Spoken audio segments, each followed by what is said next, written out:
Parikshit one के श्रीमती शकुंतला शर्मा जी, आप कथा की इस पावन गंगा में डुबकी लगा रही हैं और अपने स्वर्गीय पति श्री ओम प्रकाश शर्मा जी परीक्षित वन के वह भी भागवत सुन रहे हैं और वह भी प्रसन्न हो रहे होंगे कि आज उन्हें भागवत की पावन गंगा में डुबकी लगाने का अवसर मिला। आपके पुत्र स्वर्गीय लोकेश शर्मा जी, दूसरे पुत्र स्वर्गीय किशोरी शरण शर्मा जी, बेटी दामाद विशाखा अजय शर्मा जी, प्रीति विष्णु शर्मा जी, दीपिका मयंक शर्मा जी और समस्त शर्मा परिवार जयपुर राजस्थान से आप आए और प्रेम से इस पावन गंगा में डुबकी लगाकर सपरिवार आप अपने जीवन को कृतार्थ कर रहे हैं। मैया ने अपनी 21 पीढ़ी तार ली भागवत से। आपके पुण्य से कितने लोगों को वृंदावन का वास प्राप्त हुआ और यह भागवत की गंगा में डुबकी आप ही नहीं, आपके कारण बहुत लोग कथा सुनकर के जीवन को पावन कर रहे हैं। भगवान सदा आपको सुखी रखें, स्वस्थ रखें। यहाँ भागवत जी के पोथी पाठ भी चल रहे हैं। आज पोथी पाठ अभी कथा के बाद स्टार्ट हो जाएंगे और यहाँ पर आप जितने परिवार पोथी पाठ बिठाने आए हैं आप बड़े भाग्यशाली हैं। 29 दिसंबर से पुनः भागवत जी के पोथी पाठ बैठेंगे। आप लोग भी अपने पितरों के लिए, पूर्वजों के लिए भागवत जी के पाठ करा सकते हैं, बिठा सकते हैं। जीवन हम सबको मिला है कथा के लिए। कल आपने सुना कि धुंधकारी जैसा महान पापी जिसने अपने माता को पिता को मारा, वह भी जब भागवत सुना, गौकर्ण जी ने भागवत सुनाई, तो धुंधकारी प्रेत योनि से मुक्त हो गया। जो भागवत सुनता है, चाहे वह जीते जी सुने या मृत्यु के पश्चात सुने, जो जीते जी सुन रहे हैं वो तो जीते जी मुक्त होंगे। जो मृत्यु को प्राप्त हो चुके हैं, यदि उनके नाम से भी ये भागवत कराई जाए तो उनकी भी सदगति होती है। कोई यदि प्रेत योनि में, अन्य योनियों में चला गया है तो वह मुक्त हो जाता है। इसलिए जीवन में एक बार जीते जी भागवत अवश्य सुन लेनी चाहिए। जो भागवत सुनता है उसकी कभी दुर्गति नहीं होती। यमराज जी की भी इतनी ताकत नहीं है कि वह भगवान के भक्त को यमपुरी के कष्ट दे सके, नरक के कष्ट दे सके। भागवत जी की बड़ी महिमा है। धुंधकारी भागवत सुन के प्रेत योनि से मुक्त हो गया। गौकर्ण जी ने पूछा कि कैसे हुआ? बोले मैं तो प्रेत बन गया, भटक रहा था, पर भागवत सुनी, मुक्त हो गया।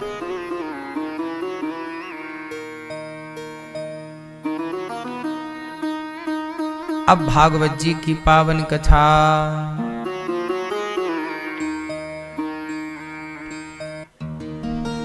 जन्माद्यस्य यतोऽन्वयादितरतस् चार्थेष्वभिज्ञः स्वराट् तेने ब्रह्म हृदयादिकवये मुह्यन्ति यत्सूरयः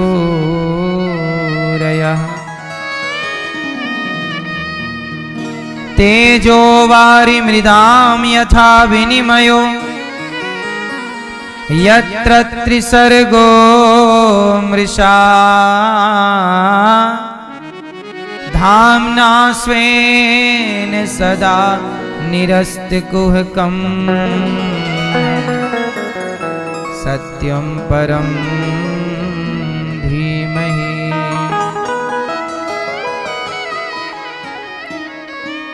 धर्मः प्रोज्झित कैतवोऽत्र परमो निर्मत्सराणां सतां वेद्यं वास्तवमत्र वस्तु शिविदं तापत्रयोन्मूलनम्।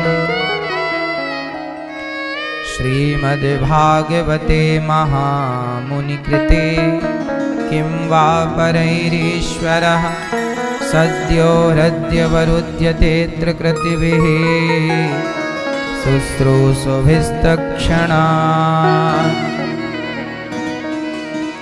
निगमकल्पतरोर्गलितं फलं सुखमुखादमृतद्रवसंयुतं पिबत भागवतं रसमालयम् मुहुरहो रसिका भुवि भावुकाः जन्माद्यस्य यतोऽन्वयादितरतस्। भागवत जी में मंगलाचरण है। वेद व्यास जी कह रहे हैं जन्म आदि यस्य जन्माद्यस्य। जन्माद्यस्य भगवान के द्वारा सृष्टि जन्म लेती है, ये प्रकृति प्रकट होती है। प्रकट होने मीन्स जन्म लेना।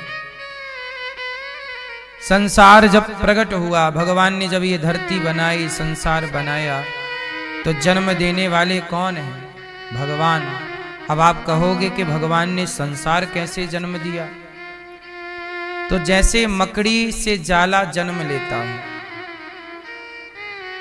जाला कहां से जन्म लेता है? क्यों मैया बताओ, जाल कहां से जन्म लेता है? मकड़ी से। मकड़ी से ही जाल जन्म लेता है। फिर उस अपने ही जाल में मकड़ी खेलती है, रमण करती है और अपने ही जाल को आखिरी में निगल जाती है, खा जाती है। हाँ कि ना? जैसे मकड़ी जाल बनाने के लिए धागा बाजार से नहीं खरीदती। मकड़ी जाल बनाने के लिए धागा कहां से लाती है? अपने भीतर से प्रकट करती है। ऐसे ही जैसे मकड़ी से जाल प्रकट होता है, ऐसे भगवान से संसार प्रकट होता है। मकड़ी अपने ही जाल में खेलती है, ऐसे भगवान अपने ही संसार में हम तुम रूप बन के आ गए, आपके और हमारे रूप में।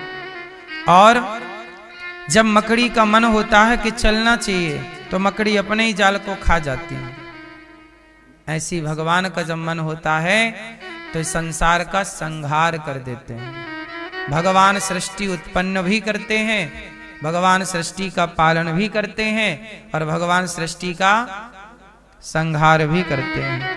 ब्रह्मा रूप से उत्पन्न करते, विष्णु रूप से पालन करते, शिव रूप से संहार करते। इन तीनों को जोड़ा तो बन गया गॉड, GOD, गॉड।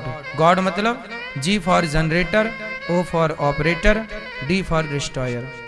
तीनों को जोड़ा तो बन गया गॉड, मीन्स भगवान। यही है गॉड का full form, generator, operator, destroyer, उत्पन्न, पालन, संहार। यही तीन सृष्टि का क्रम है। अच्छा ये बताओ, आप लोग कब पैदा हुए? क्यों मैया आप कब आई? नहीं आई ही नहीं। कब आई? बोलो। सुनो, आप लोग रोज आते हैं, आपका जन्म रोज होता है और आपकी मृत्यु भी रोज होती है। ये बात सही है कि गलत है? क्यों? आपका जन्म रोज होता है और आपकी मृत्यु भी रोज होती है। कैसे? जो आप कल थे वो आज आप नहीं हैं। कल वाला चेंज हो गया आज। हर क्षण आपके शरीर में बदलाव हो रहा है, पर इतना सूक्ष्म बदलाव है कि आप नहीं समझ पाते। बोलो हाँ। रोज ना जाने कितने सेल आपके बनते हैं शरीर में और बिगड़ते हैं।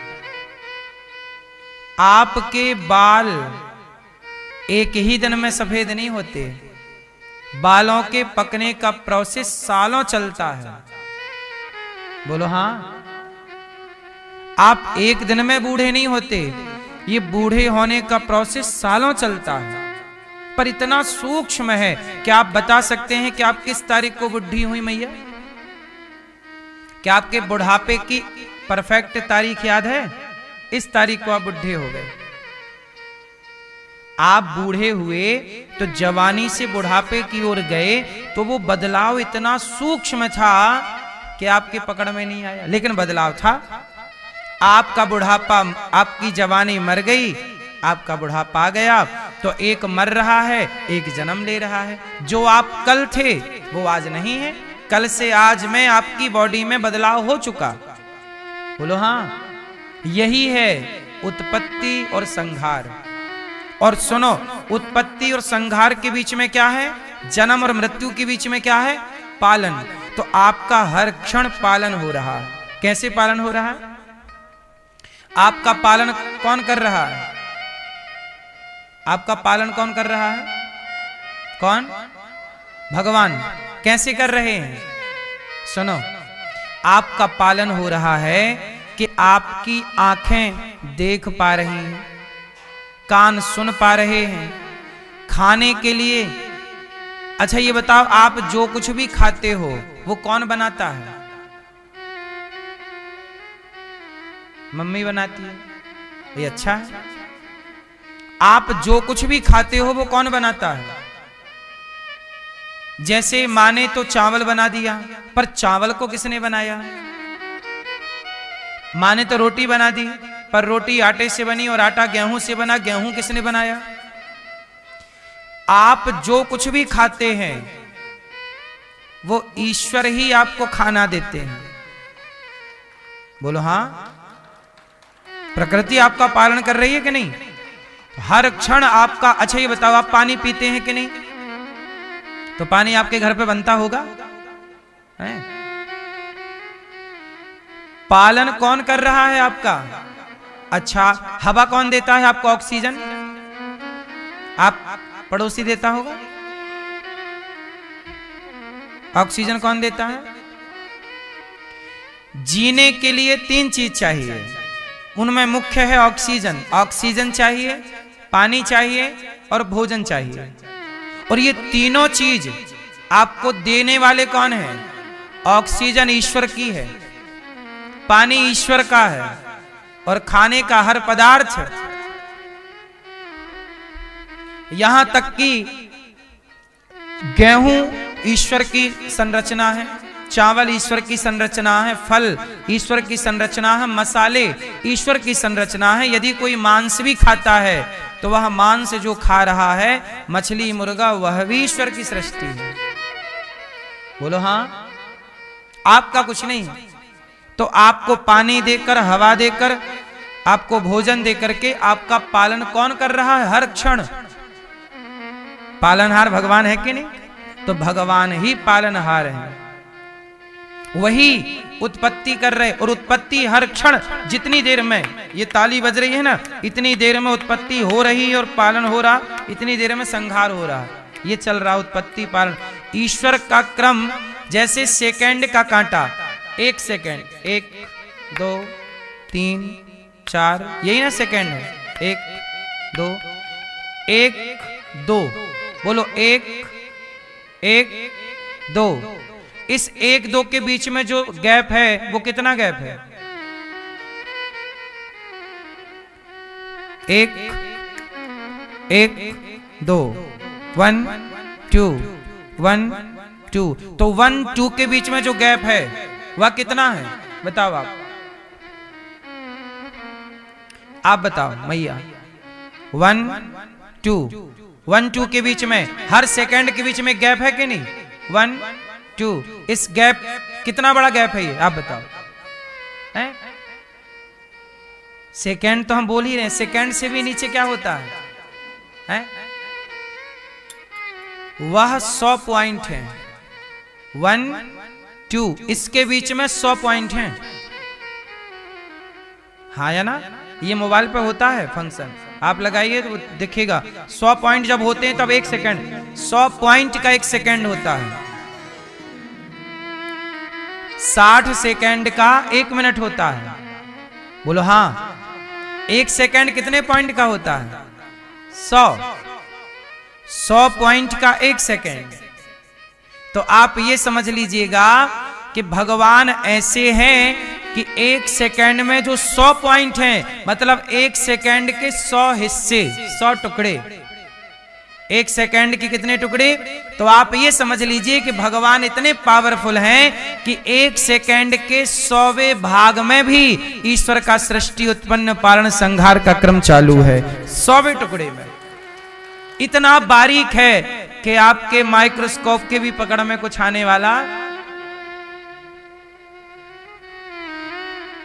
और एक बात और मैं आपको बताऊं, भगवान इतने पावरफुल हैं कि 1 सेकेंड के 100वें हिस्से में वो सृष्टि उत्पन्न कर सकते हैं, पालन कर सकते हैं, संहार। वो चाहें तो 1 सेकेंड के भीतर 100 बार सृष्टि उत्पन्न पालन संहार कर सकते हैं। ये भगवान अणोर अणियान महतो महीयान, वो भगवान है। कर तुम अकर तुम अन्यथा कर तुम सर्व सामर्थ्य, ये भगवान का पावर है जो हम आपसे कह रहे हैं।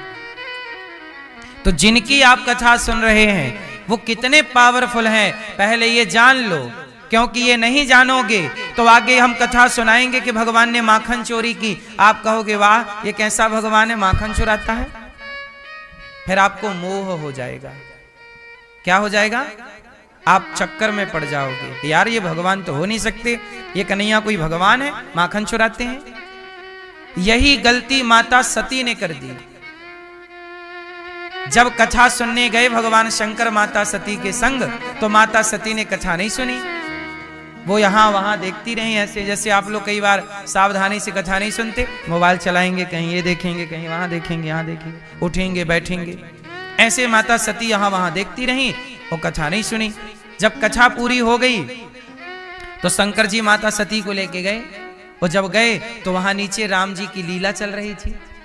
राम जी कौन है? भगवान। अब भगवान की पत्नी चुरा लिया रावण। अब राम जी खोज रहे हैं, सीता सीता सीता, रो रहे हैं राम जी, बड़े बड़े आंसू बहा रहे हैं। माता सती बोली, शंकर जी ने किया प्रणाम, हे प्रभु आपकी जय हो, जय जय जय सच्चिदानंद जगदीशा आपकी जय हो। माता सती को हो गया मोह, हे भोलेनाथ किसी को प्रणाम कर रहे हो? शंकर जी बोले ये भगवान है जिनकी अभी अभी आपने कथा सुनी है। माता सती बोली नहीं, ये तो भगवान हो ही नहीं सकते। जिन्हें खुद की पत्नी का पता ना हो वो भगवान कैसे हो सकता है? जिन्हें खुद की पत्नी का पता ना हो वो भगवान कैसे हो सकता है? ये देखो ये माता जी को क्या हो गया? क्या हो गया? बोलो, मोह हो गया। भगवान को ना जानना ही मोह है। ईश्वर को ना जानना ही मोह है। माता सती बोली ये कैसे भगवान है? अच्छा ये क्यों डाउट हुआ? माता सती को भगवान पर संदेह हो गया, डाउट हो गया। क्यों? क्योंकि ठीक से कथा, जो भगवान पलक झपकाएं तो सृष्टि समाप्त हो जाए, पलक खोलें तो सृष्टि उत्पन्न हो जाए, जो करोड़ों ब्रह्मा को पैदा करने की ताकत रखते हैं वो भगवान, जिनके बारे में लिखा है ब्रह्मांड निकाया निर्मित माया रोम रोम, एक एक रोम पर ब्रह्मांड लटक। भगवान के एक रोम पर ब्रह्मांड, एक एक रोम पर ब्रह्मांड, करोड़ों ब्रह्मांड। ब्रह्मांड निकाया निर्मित माया रोम रोम प्रतिवेद कहे। अब बताइए वो भगवान जिनके रोम रोम में ब्रह्मांड लटक रहा है, वो भगवान अपनी पत्नी के लिए रो रहे हैं। और जब वो लीला रोने की करेंगे तो हम जैसे लोग, मूर्ख लोग, तो सोचेंगे ना कि ये कैसा भगवान है। बताओ, भगवान तो ऐसे होते नहीं है कि पत्नी के पीछे रोएं, माखन चोरी करें। चोरी भगवान चोरी कर सकता है? लेकिन भगवान की लीलाएं ऐसी हैं कि कई बार आपको संदेह हो जाता है। इसलिए भारत में, दुनिया भर में लोग क्या कहते हैं? अरे बोले भगवान तो है ही नहीं। कुछ लोग क्या कहते हैं? भगवान तो अजन्मा है, वो कोई जन्म थोड़ी लेगा।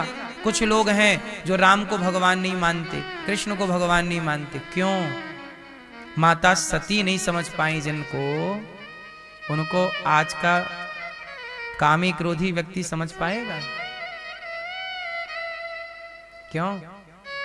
भगवान सबके समझ में आ जाए तो फिर सबके समझ में भी तो नहीं आता ना मेरी मां। क्यों? ईश्वर सबके समझ के परे है, किसी किसी की समझ में आता है, वरना बड़े बड़े ज्ञानी रावण की समझ में नहीं आए, हिरण्याक्ष हिरण्यकशिपु की समझ में नहीं आए, लेकिन तनिक से प्रहलाद की समझ में आ गए। तनिक से प्रहलाद जी की समझ में आ गए, तनिक से ध्रुव जी की समझ में आ गए,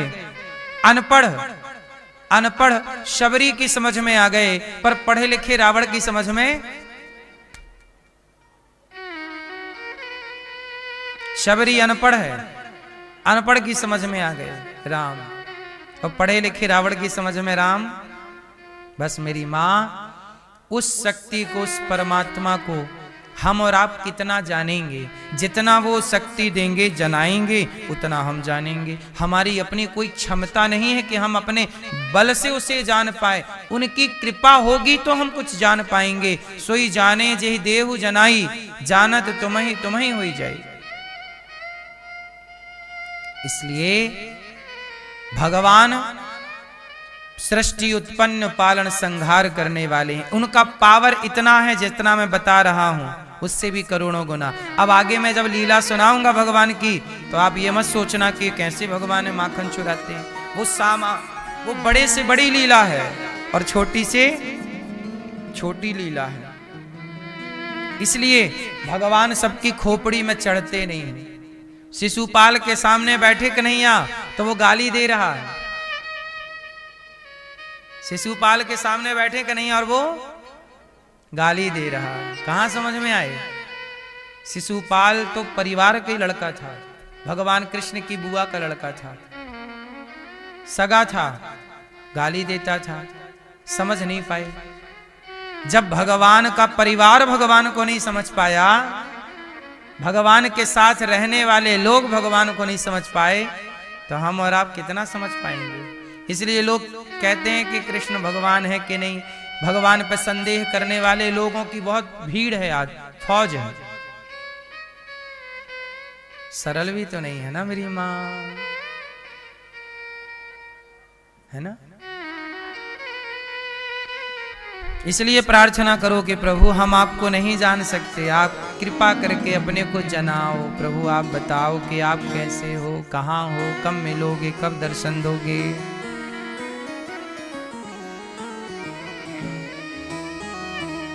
भगवान के 24 अवतारों का वर्णन भागवत जी में है। सुखदेव जी कहते हैं, परीक्षित जी, भगवान ने अनेक समय पर अनेक अवतार लिए। कौन कौन से अवतार लिए? नारायण नारद हरि, कपिल देव श्री राम, हंस हयग्रीव मोहिनी, दत्तात्रेय सुखधाम, नरसिंह वामन व्यास जी, ऋषभ देव कुमार, यज्ञ पुरुष धनवंतरी, बुद्ध कल की अवतार। भगवान के अनेक अवतार। अवतार क्यों लिया?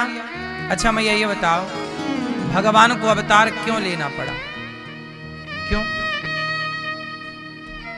आप बताओ बेटा, भगवान को अवतार क्यों लेना पड़ा? बताओ। हैं? क्यों लेना पड़ा?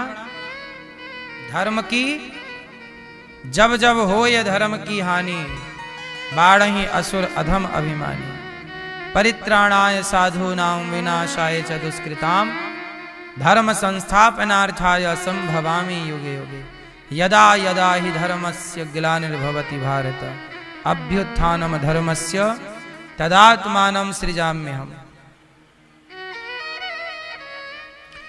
भगवान कब कब अवतार लिए?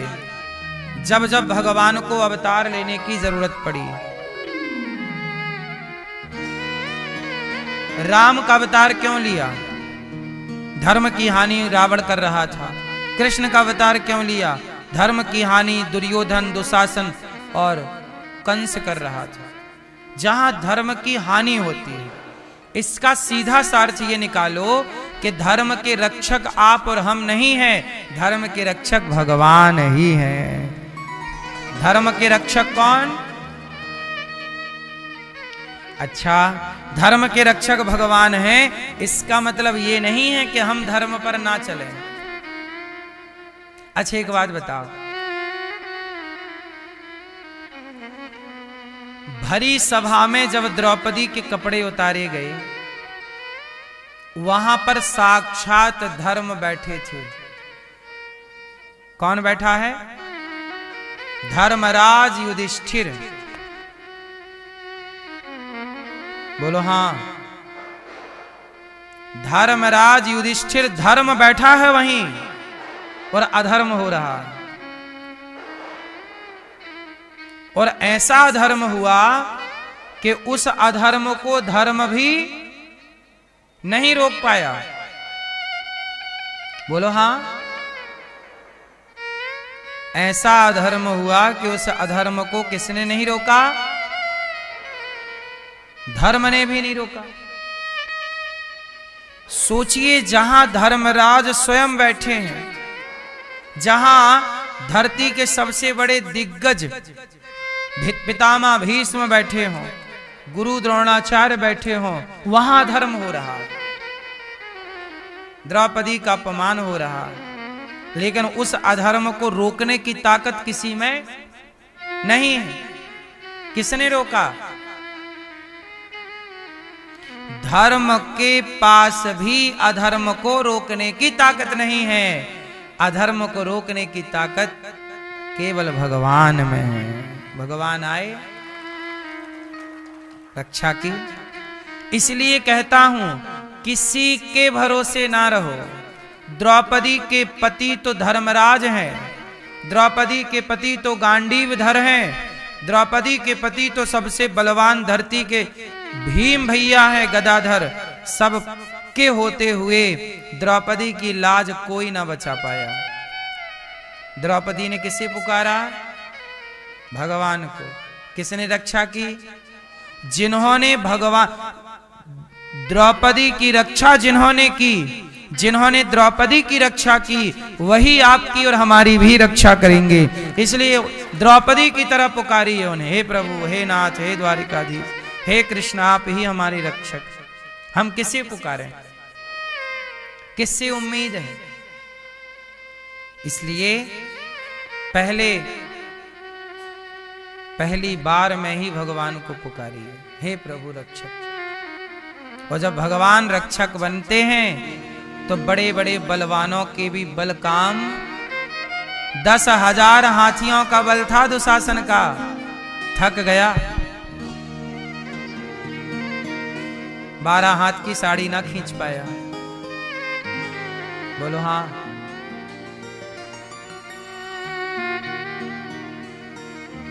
थक गया। जब भगवान बल देते हैं तो वह ये तिनका भी बलवान हो सकता है, यदि भगवान इसे अपना बल दे दें तो। बोलो हां। और बड़े से बड़ा बलवान भी हार सकता है तिनके से। एक बार वायु देवता को बड़ा अभिमान हो गया, मैं चाहूं तो सबको उड़ा दूं। हवा चले तो बड़ी बड़ी इमारतें गिर जाती हैं, तूफान जब आता है बड़े बड़े पीपल के पेड़ उखड़ जाते हैं जड़ समेत। बोलो हां। वायु में बड़ी ताकत है, उड़ जाए सब, बवंडर नहीं आता, सब उड़ा के ले जाता है ऊपर। एक दिन वायु देवता को बड़ा अभिमान आ गया, मैं बहुत बलवान हूं। भगवान बोले कि इनका ठीक करना पड़ेगा। एक दिन भगवान स्वर्ग लोक चले गए, एक साधु के रूप में। देवताओं ने कहा, आप कौन हो? भगवान बोले, मैं साधु हूं, साधु। संत हूं। क्या करने आए हो? स्वर्ग। आप सबका दर्शन करने आया हूं। अरे तो कोई साधु ऐसे थोड़ी स्वर्ग आ सकता है। बोले मैं आ सकता हूं। इंद्र ने कहा वायु बाहर करो इसको, फूंक मारो। ये मृत्यु लोक का कोई व्यक्ति यहां कैसे आ सकता है? पवन देवता गए, चलो स्वर्ग के बाहर। बाहर ले गए द्वार पे। वायु देवता बोले जल्दी से भागो, वरना मैं हवा चलाऊंगा तुम कहीं मिलोगे नहीं। अब वो साधु के रूप में थे तो भगवान बोले ठीक है चलाओ हवा, देखें तुम्हारी हवा कितनी है। भगवान ने एक तिनका उठाया और तिनका रख दिया। बोले ये तिनका रखा है, फूंक मारो। यदि तुमने ये तिनका उड़ा दिया तो मैं जान जाऊंगा कि तुम बहुत बड़े पावरफुल हो, ताकतवर हो। वायु देवता हंसे, क्या बात कर रहे हो?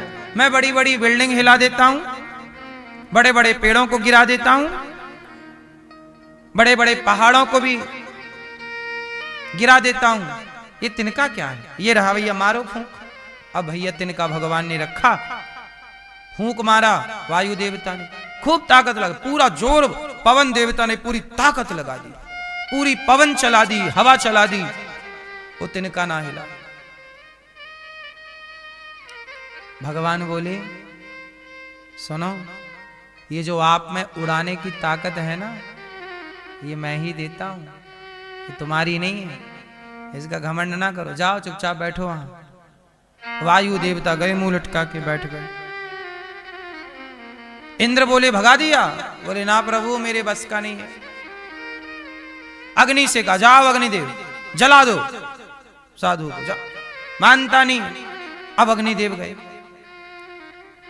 सुनो भाग जाओ वरना जला दूंगा। भगवान बोले एक काम करो, ये तिनका है, पहले इसको जलाओ। जला? क्या बात कर रहे हो, मैं सब जला सकता हूं। जला। अब अग्निदेव ने लगाई अग्नि, अग्नि तो अग्नि है, प्रकट हो गई अग्नि। अग्नि ने तिनका ना जला पाया, एक तिनका ना जला अग्नि से। भगवान बोले सुनो अग्नि, ये जो तुम्हारे अंदर जलाने की ताकत है ना, तुम्हारी नहीं है, मैं देता हूं तुम्हें। तुम तो प्रहलाद को भी जलाने के लिए सुलग गए थे, लेकिन अग्नि होलिका को तो जला पाई, प्रहलाद को नहीं जला पाई। भगवान चाहेंगे वही जलेगा, जिसे नहीं चाहेंगे अग्नि तिनका ना जला पाए। जाओ बैठो चुपचाप। जल आए, बोले मैं जल हूं, वरुण हूं, जल देवता हूं, डुबा दूंगा, डुबा के मार डालूंगा। ठीक है भैया, तो लगाओ अपना जोर, इसको बहाओ जरा।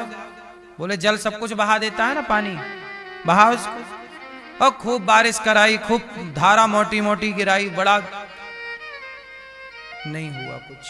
तिनका सच्ची बात ये थी कि वो साधु के रूप में जब सब हार गए तब इंद्र चरणों में आए, आप कौन है? तब भगवान अपने यथार्थ रूप में आए। देवराज, मैंने तुम्हें स्वर्ग का राजा बनाया है समाज की व्यवस्था के लिए, तुम्हारे अपने घमंड और अभिमान के लिए मैंने तुम्हें स्वर्ग का राजा नहीं बनाया। समय समय पर जा जाके भगवान स्वर्ग के राजाओं का भी अभिमान हरण करते रहते हैं। ऐसे भगवान हैं। कहते हो ये अग्निदेव है, अरे वो अग्नि में जलाने की ताकत भगवान की है, जल में शीतलता की शक्ति ईश्वर की है। भगवान सूर्य में प्रकाश देने की ताकत भगवान की है, चंद्रमा में शीतलता की शक्ति भगवान की है, गुलाब में खुशबू की शक्ति ईश्वर की है, आप में बोलने की शक्ति भगवान की है, देखने की शक्ति, आंख है पर देखने की शक्ति ईश्वर की है, वरना आंख है बहुत लोगों की पर आंख है पर दिखता नहीं है। कान में सुनने की शक्ति भगवान की है, वरना कान बहुतों के हैं पर कान में सुनाई कुछ नहीं पड़ता। पांव हैं पर चलने की ताकत ईश्वर की है। तो हमारे और आपके पास जितनी भी शक्ति है, ताकत है, जो बल है, वो हमारा नहीं है। इसलिए किसी भी प्रकार से इस घमंड में नहीं रहना चाहिए कि ये बल हमारा है। भगवान क्यों आते हैं? जब आप इस घमंड में डूब जाते हैं कि ये बल मेरा है, तब उस घमंड को मिटाने भगवान आते हैं और वही धर्म की स्थापना होती है। यदा यदा ही धर्मस्य, जब जब हो ये धर्म की हानि। धर्म की हानि क्या होती है? जब आप ये मान लेते हैं कि मैं करता हूं, मैंने किया, तब धर्म की हानि होती है। और धर्म का उत्थान कब हो जाता है? जब आप ये मान लेते हैं कि मैं नहीं, भगवान है। बात समझ में आई? रावण को क्यों मारना पड़ा? क्योंकि वो ये चिल्ला रहा था मैं। इसलिए बलि बकरे की ही होती है। क्यों? मैं करता रहता है। जो मैं करते हैं उन्हें बकरा बनना पड़ता है, फिर गर्दन कटती है। इसलिए कहता हूं मैं नहीं, तो क्या बोला करो? मैं ही मैं। तो क्या बोलेंगे मैं की जगह? हैं? क्या? मैं ही मैं नहीं बोला करो, तू ही तू, तू ही तू, तू ही तू। क्या बोलेंगे? हे प्रभु आप ही आप। मैं ही मैं नहीं हूं, मैं नहीं हूं, आप ही आप।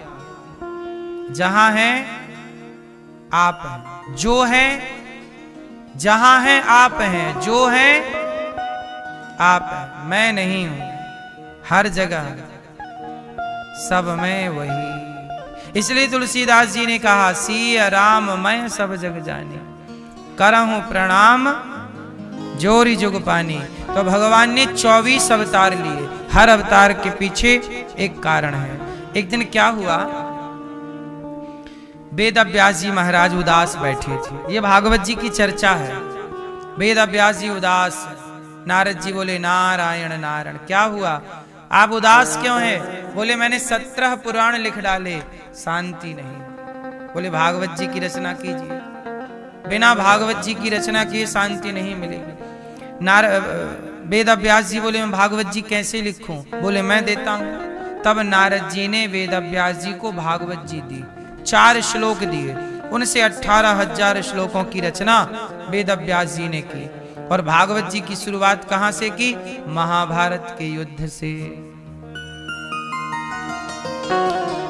वासुदेव परा वेदा, वासुदेव परा मखा, वासुदेव परा योगा, वासुदेव परा क्रिया। वेदों का तात्पर्य कृष्ण में ही है, यज्ञों का उद्देश्य भी कृष्ण है, योग कृष्ण के लिए किए जाते हैं, समस्त कर्मों की परिसमाप्ति भी कृष्ण में है, सब कुछ कृष्ण में ही है।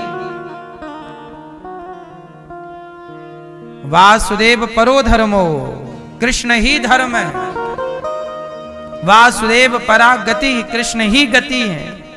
वासुदेव परम ज्ञानम, कृष्ण ही ज्ञान है। वासुदेव परम तपः, वही तप है। तप भी कृष्ण की प्राप्ति के लिए, गति भी कृष्ण के लिए, धर्म भी कृष्ण के लिए, ज्ञान भी कृष्ण के लिए। इस तरह से विराट स्वरूप का दिव्य वर्णन हुआ भागवत जी में। भगवान कैसे हैं? भगवान कैसे हैं? अब वेद व्यास जी ने महाभारत से भागवत जी की शुरुआत की। इतिहास पुराणम च पंचमो वेद उच्यते। 4 वेद होते हैं, सामवेद, ऋग्वेद, यजुर्वेद, वेद, अथर्ववेद। और 5वां वेद कौन सा है? पुराण। इतिहास पुराणम च पंचमो वेद उच्यते। 5वां वेद भागवत जी क्या है? 5वें वेद, पंचम वेद। पंचम वेद निराला, नव ज्योति जगाने वाला। श्री राम यही घनश्याम यही, प्रभु के महिमा की आरती श्रीमद् भागवत महापुराण के बारे में बताया कि यह 5वां वेद है, पंचम वेद निराला। नारद जी महाराज ने कहा कि भागवत जी की रचना कीजिए। वेद व्यास जी ने भागवत जी की रचना की और भागवत जी में क्या लिखा? अभी तक वेद व्यास जी ने कृष्ण के बारे में ज्ञान की बात बड़ी लिखी। भक्ति, देखो 3 चीजें होती हैं, भक्ति, ज्ञान और वैराग्य। वेदों में क्या ज्यादा है? वैराग्य और ज्ञान। वेदों में किसकी बातें ज्यादा हैं?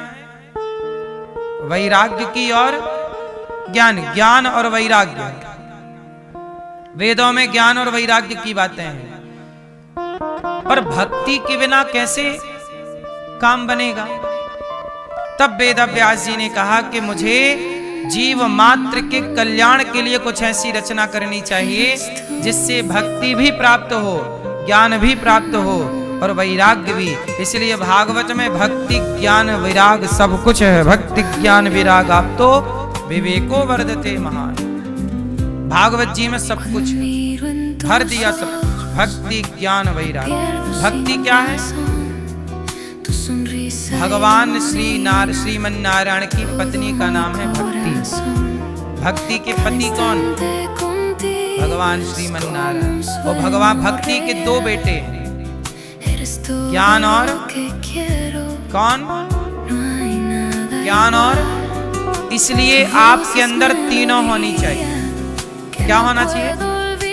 आपके अंदर यदि अकेला ज्ञान है तो ज्ञान अभिमानी बना देगा, केवल अकेला वैराग्य है तो वैराग्य भी अभिमानी बना देगा। इसलिए क्या होनी चाहिए? भक्ति। भक्ति भी हो आपके अंदर, ज्ञान भी हो आपके अंदर और वैराग्य। तीनों होंगे तब जाके काम बनेगा। 3 जब जुड़े तब संगम हुआ। 3 जुड़े तो क्या हुआ? 3 एक से संगम नहीं होता। अच्छा, भक्ति ज्ञान वैराग्य। अच्छा, ज्ञान में एक थोड़ा सा दिक्कत है। क्या दिक्कत है? ज्ञान पुरुष है। ध्यान से सुनना, ज्ञान कौन है? ज्ञान पुरुष। ज्ञान मतलब पुरलिंग है ना, और वैराग्य भी क्या है? पुरलिंग है, पुरुष। अच्छा, भक्ति कौन है? स्त्रीलिंग, स्त्री है। तो भक्ति स्त्री है और ज्ञान वैराग्य पुरुष है। अच्छा सुनो, माया स्त्री है कि पुरुष है? कौन है? माया स्त्री है, माया स्त्रीलिंग। माया है स्त्री और ज्ञान है पुरुष। तो ज्ञानी को माया पकड़ लिया। ज्ञानी को किसने पकड़ लिया? माया।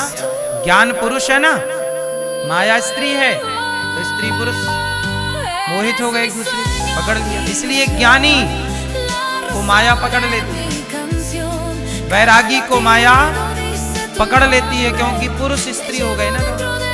वैराग हो गया पुरुष, माया हो गई स्त्री। तो पुरुष का अटैचमेंट स्त्री की ओर और स्त्री का पुरुष की ओर, ये स्वभाव है। स्त्री हमेशा पुरुष की ओर बढ़ेगी और पुरुष हमेशा स्त्री की ओर बढ़ेगा। तो ज्ञान और वैराग्य दोनों पुरुष हैं और ये दोनों माया में उलझ सकते हैं। माया स्त्री, लेकिन भक्ति के साथ एक अच्छी बात है। भक्ति कौन है? स्त्री। और माया कौन है? स्त्री। माया भी स्त्री और भक्ति भी स्त्री, और दोनों स्त्री यदि हैं तो स्त्री स्त्री पे मोहित नहीं होती। इसलिए भक्ति पर माया का प्रभाव नहीं पड़ता। इसलिए भक्त लोग माया से बच जाते हैं और ज्ञानी माया में उलझ जाता है। इसलिए रावण ज्ञानी था तो माया में उलझ गया, लेकिन विभीषण भक्त थे तो माया पकड़ ना पाई। बोलो हाँ। काला रूप धरे मैया, शबरी में भक्ति है इसलिए माया में नहीं उलझी। बोलो हाँ। दुष्ट सबके संहार करे। गुरु द्रोणाचार्य में ज्ञान है, ज्ञान है तो माया में उलझ गए। जगदम्बा है मैया, माया मतलब ये प्रपंच, तो हर महिमा पा, जगत। तो हर नाम जपते। अब देखो, भक्ति इसलिए कहते हैं सबसे सेफ कौन है? भक्ति। इसलिए भक्ति, भगवान से प्रेम कीजिए, भक्ति कीजिएगा तो भक्ति वाला माया में नहीं उलझता। माया क्या है? माया क्या है? जो दिख रहा है सब माया है। आंखें जिसे देख सकती हैं सब माया। माया क्या है? जो है नहीं पर दिखाई पड़ता। माया किसे कहते हैं? मैया। माया किसे कहते हैं? हैं? किसे कहते हैं माया? आप बताइए। आप माया किसे कहते हैं? बैठे बैठे बताइए। रात में तू ही उजियार, मोर जीवन नाव के तू ही पतवार। वो माया है, धन दौलत माया है। और क्या है माया? सुनो, अब आपने बोला है, अब ध्यान से सुनिएगा। माया क्या है इसे जान लेना इतना भी सरल नहीं है, पर फिर भी आपको जनाने की कोशिश ये दास करेगा। माया क्या है? जो है नहीं